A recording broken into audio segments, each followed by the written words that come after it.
खुसूसन इस वक्त में जब शायद इस साल या नेक्स्ट ईयर तक या इस साल के एंड तक इलेक्शंस भी हों, तो ऐसे हालात न हों कि एक पूरा शहर, खुसूसन कराची, उमूमन पूरा सिंध,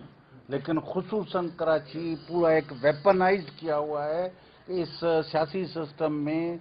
कोई मिसहैप्स न हो जाएं जो इस सियासी सिस्टम को पूरे को कोलैप्स कर दें। इसलिए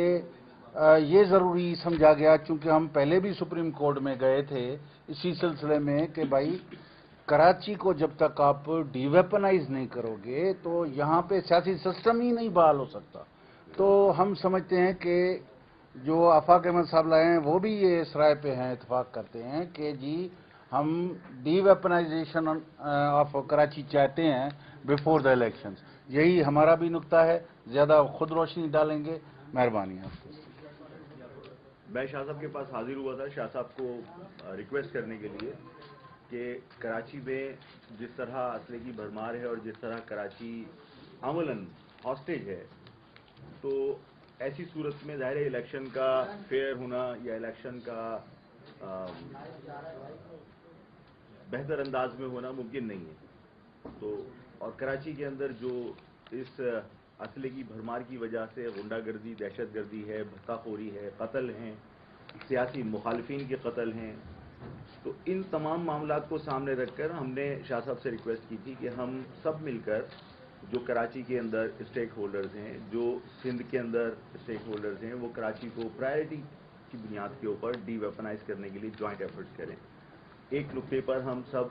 एक जगह बैठ सकते हैं, मुश्तरका जद्दोजहद कर सकते हैं। उस सिलसिले में मैंने दरख्वास्त की थी और जाहिर है कि सिर्फ कराची का मामला नहीं है, पूरे पाकिस्तान को डीवेपनाइज करने की हम हिमायत करते हैं, लेकिन हमें तरजीहात तय करनी होगी कि कराची जाहिर है पाकिस्तान का इकनॉमिकल हब है और कराची के अंदर जिस तरह असले की भरमार है, जिस तरह भत्ताखोरी और अगवा बराए तावान है, यहाँ की इकनॉमी भी तबाह हो गई जिससे पूरा मुल्क सफ़र करता है। इलेक्शन जो आइंदा होने वाले हैं उसकी भी तवक्को नहीं की जा सकती कि असले की बुनियाद पर माजी में मैंडेट लिया जाता रहा है और उस मैंडेट को हमने कभी तस्लीम नहीं किया जो गन पॉइंट पे लिया गया। तो हम ये चाहते हैं कि इलेक्शन से पहले कराची को डीवेपनाइज किया जाए और सिर्फ गैर कानूनी असलाह नहीं बल्कि कानूनी असलाह भी कराची से ख़त्म होना चाहिए, इसलिए कि कानूनी असलाह भी